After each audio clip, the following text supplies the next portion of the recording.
I don't think it's an exaggeration to say that JRPG fans have been eating well lately. Atlus has been on a roll with the release of quality games like Metaphor ReFantazio and the Persona series, among others.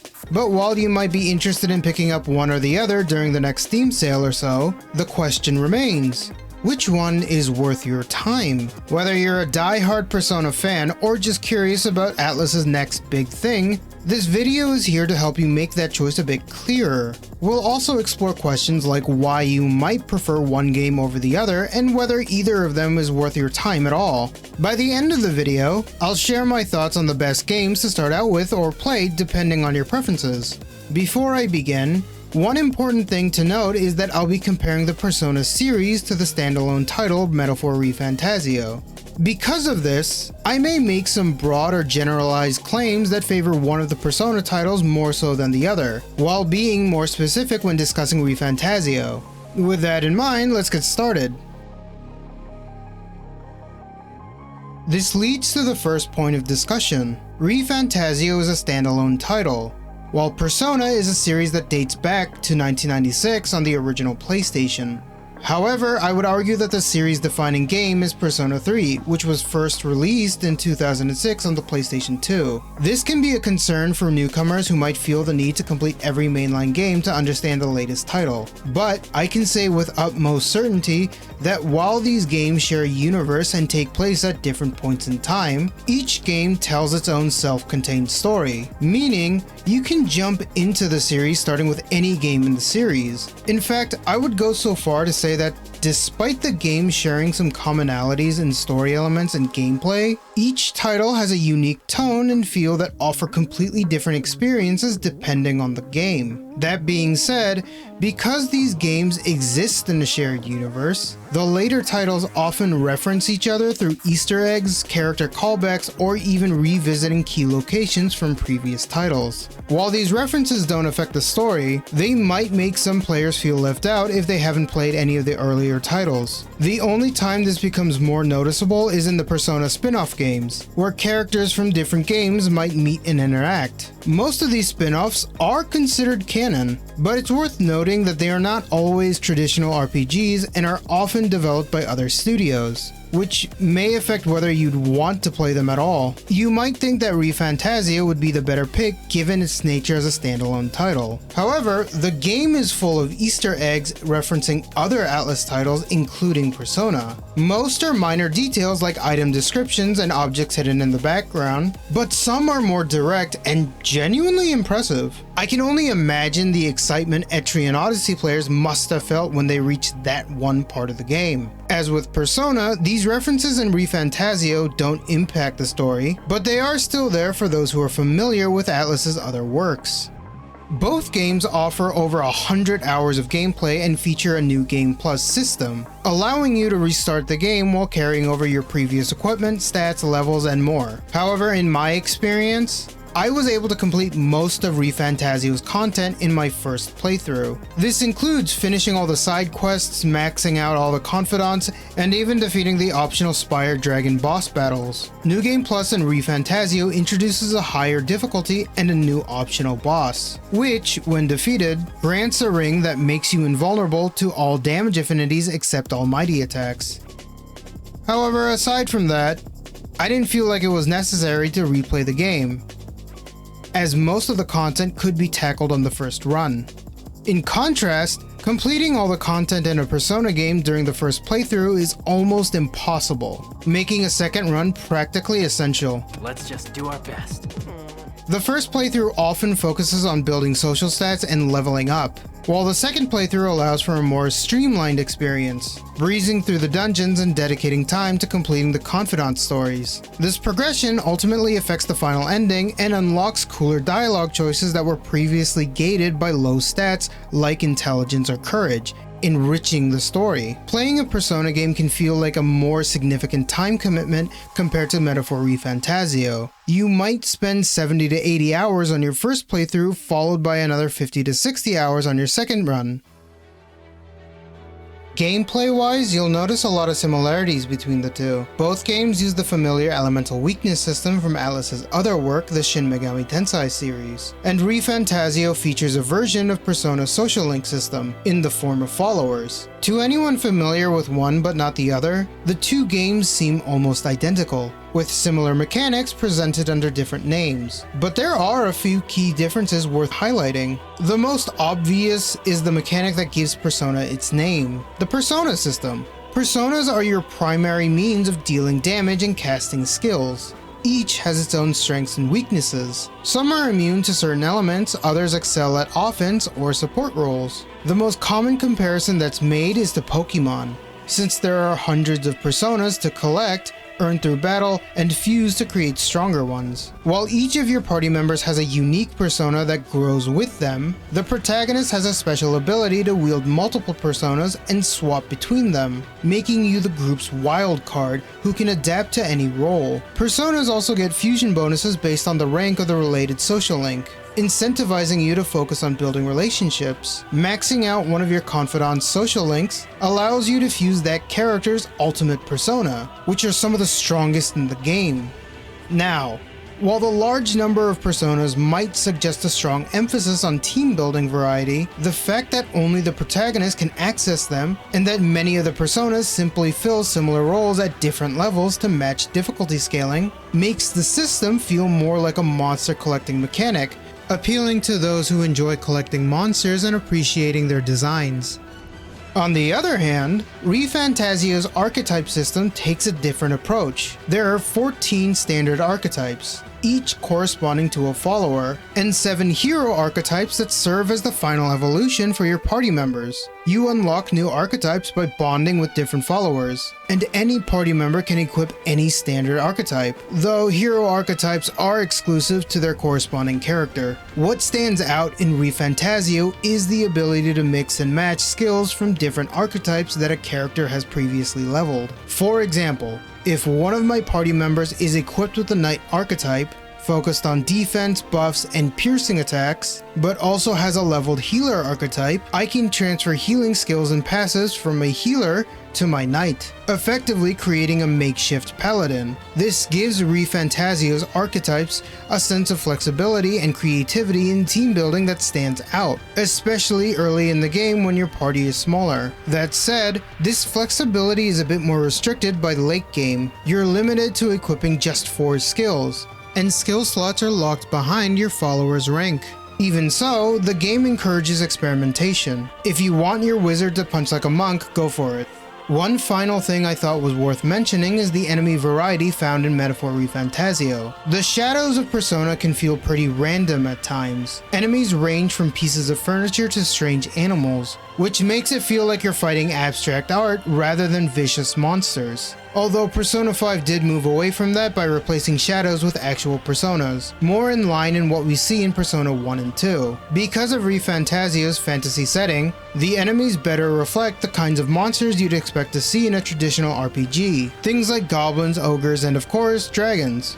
Both games do a great job of offering challenging and unique boss fights that require different strategies, but I found ReFantazio had more variety, especially when it came to its mini-bosses and bounty fights. While these encounters are optional, I highly recommend doing them, not just to stay properly leveled and geared, but also because they're all completely doable in a first run. What makes these fights stand out is that each one of them has their own special mechanic that adds an extra layer of strategy. For example, in a fight against a horde of goblins, if the goblin chief is the last one left, it becomes stronger and more aggressive.